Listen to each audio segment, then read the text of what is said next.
मुर्शिद पूरे की और जानकार गुरु की खोज की कही गई है। अगर गुरु तुम्हें जो रास्ता दिखाता है, बताता है, उस रास्ते पे चलोगे। जिस तरह से मीरा जी को भी एक बार ऐसा भटकाव हो गया, इतनी परेशान कर दी मीरा बाई। ये दुनियादारी की रीति है, अगर कोई सही रास्ते पे चलता है, नेक काम करता है, समाज कल्याण भलाई के, किसी को दुख तकलीफ नहीं देता, फिर भी लोगों को तकलीफ होती है उससे।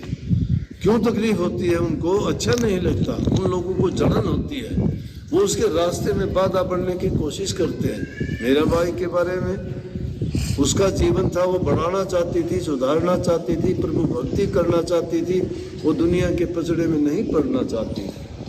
क्यों पढ़े? कि परिवार में तो आज पढ़ोगे बढ़ता चले जाएंगे, जितने परिवार में पढ़े उतनी परेशानियां बढ़ती चली गई। पैदा तो एक हुए थे हम, संबंध माँ के साथ जुड़ गया, पिता के साथ जुड़ गया, फिर देखा कि इस माँ के तो और भी बेटे बेटियां, उससे भाई बन के हमारे बहन बन गई।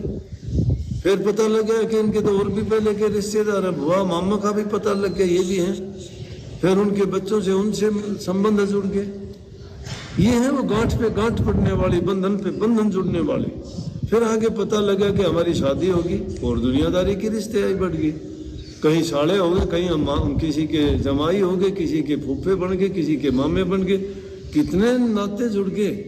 इसलिए कहने लगी मेरा भाई, ना ना, मैं ऐसे उस झमेले में नहीं पड़ना चाहती कि किसके ये आज हैं कल को नहीं रहेंगे, कोई ये अनेक प्रकार के दुख और कष्ट होंगे, मुझे नहीं चाहिए। तो दुनिया को उससे क्या दिक्कत है?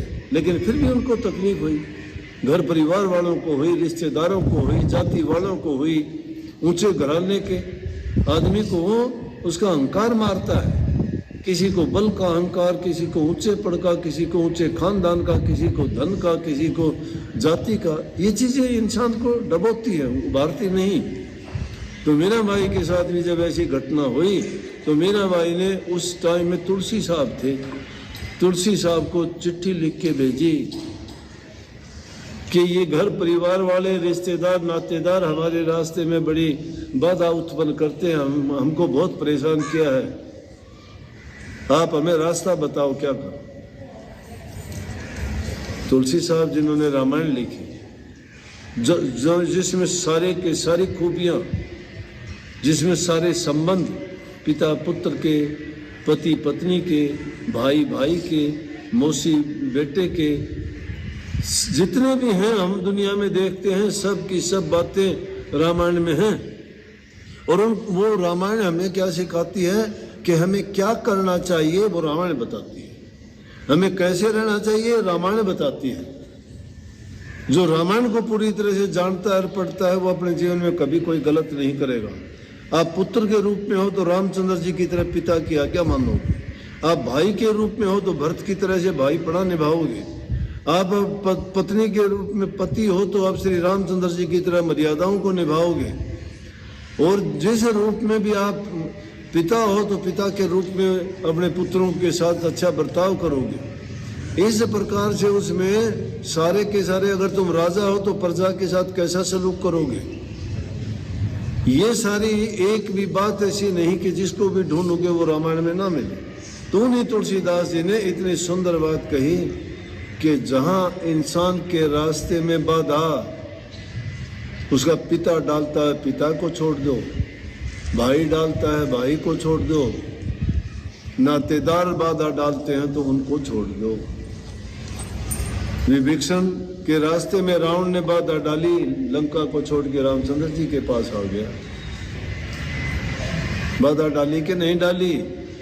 भरत के रास्ते में उसकी मां ने बाधा डाली, राजगद्दी नहीं संभाली, रामचंद्र जी के जाके पैर पकड़ लिए, खड़ाऊ पकड़ ली।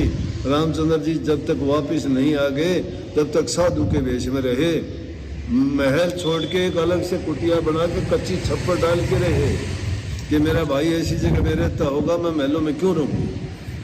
राजकाज का काम अपने भाई का जिम्मेवारी पे वो करता रहा, राज का काम संभालता रहता है कि सन्यासी की तरह से, खाना खाता है एक सन्यासी की तरह से। भरत ने क्या किया? अपनी मां को छोड़ दिया। दुर्योधन प्रहलाद ने अपने पिता को छोड़ दिया। क्यों छोड़ दिया? वो राम से विमुख करवाने वाले थे। इसलिए मीरा बाई को कहा कि देखो इन लोगों ने प्रभु की भक्ति के रास्ते में बाधा डालने वाले, कोई भाई था, कोई बाप था, कोई माँ थी, उनका त्याग कर दिया। इसी प्रकार से अगर आपके रास्ते में ये लोग बाधा डालते हैं तो आप भी इसी प्रकार से त्याग दो।